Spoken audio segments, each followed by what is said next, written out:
Good afternoon, everybody, and thank you, Vigas. It's great to get everybody here. I'm sorry it's such a crowded room for something that's important. You've heard a lot about FAI, and I know we're behind time, so I'll skip through. We've collected a lot of data right since we started hip arthroscopy, so I'm going to take you through some of the lessons that we've learned, and a lot of those are underpinned by data that I won't show you, but that I'm happy to discuss with any of you if you want later on. I think there are simple lessons. If those of you starting out, you need to get the right patients. And one of the things we've learned is you get the imaging right, because imaging isn't just for diagnosis. You need to evaluate outcomes, and you need to be able to prognosticate. What we don't want to do is operate on the wrong patients and lose the benefits of this operation. Plain radiographs are helpful. They've been widely published on. We've found that we can get much more accuracy, particularly in terms of defining impingement on CT. So we're using cross-sectional imaging on everybody. We've published on the use of CT versus plain radiographs and found that we can pick up more of the CAM lesions and characterize them much better with CT. We use MRI scan for everybody, but it's not the ideal test in our hands for impingement, so we end up using a combination of CT for MRI and MRI scan because they give us different characteristics and help us to get this population sorted out. So plain radiographs can give you the diagnosis, but they can't reliably rule it out, particularly post-operatively if you've got a patient who hasn't got better. MRI scans routinely used. I think we're going to get to the stage over the next 5 years where it becomes very exciting in terms of cartilage sequencing and predicting which patients we should operate on. CT is very good for looking at FAI in detail, and where our research is going is towards the impact collision and really being able to dynamically model the impingement to know what you need to do surgically. I think perhaps the key thing about imaging is if you believe imaging reports or your primary care colleagues believe imaging reports, the real problem here is that these conditions aren't recognized, and unless you educate primary care physicians, educate physiotherapists, those patients won't come to you. So we've got an educational role here in terms of what we do to imaging. In terms of the learning curve, I think what Vikas was keen that I talked to you about is the surgical learning curve that we've documented very carefully. And you've already heard today that there's basic hip arthroscopy that Richard talked about at the beginning of the central compartment, then there's the peripheral compartment work, and then there's more complex work that came later. And what we've done is we've documented our journey through this work to see how long it takes us to understand these things and be able to do them. And I'll share some of that with you today. Here we go.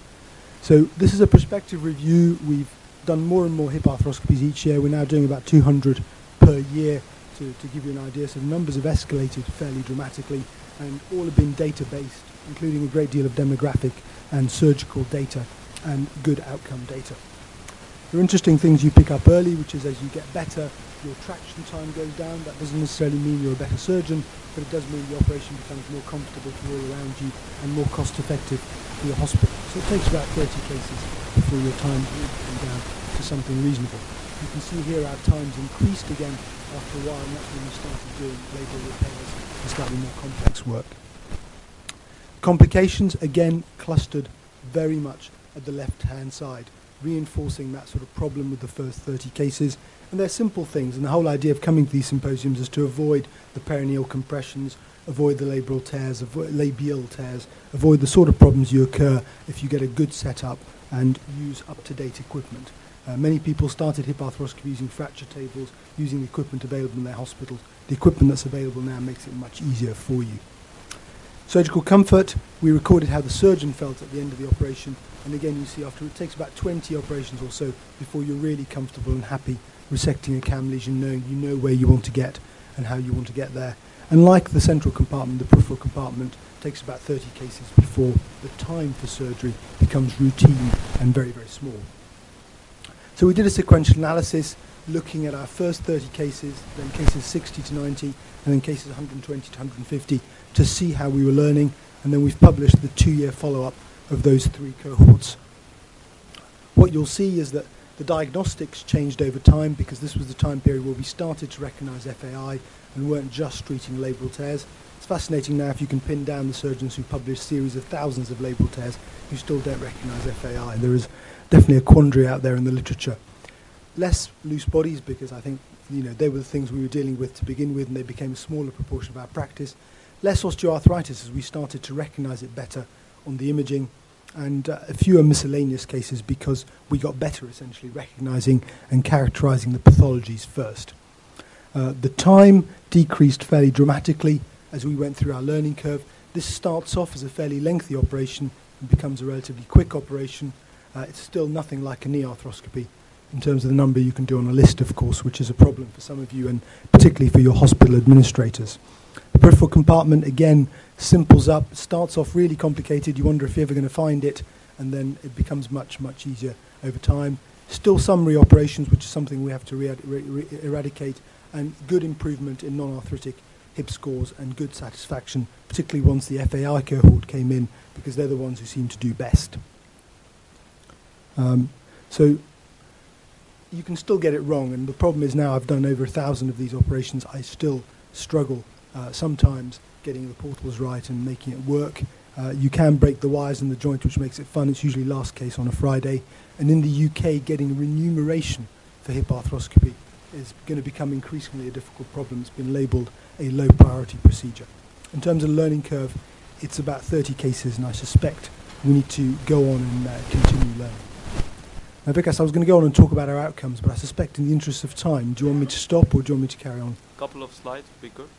Just to give you an idea, so in terms of the CAMs, what you can and can't achieve, we've got minimum 2-year follow-up now on 150 patients. The inclusions are what you've heard already today. These are patients without osteoarthritis who have MRI scan and CT-based diagnoses. We exclude anyone with tonus grade 2 and above.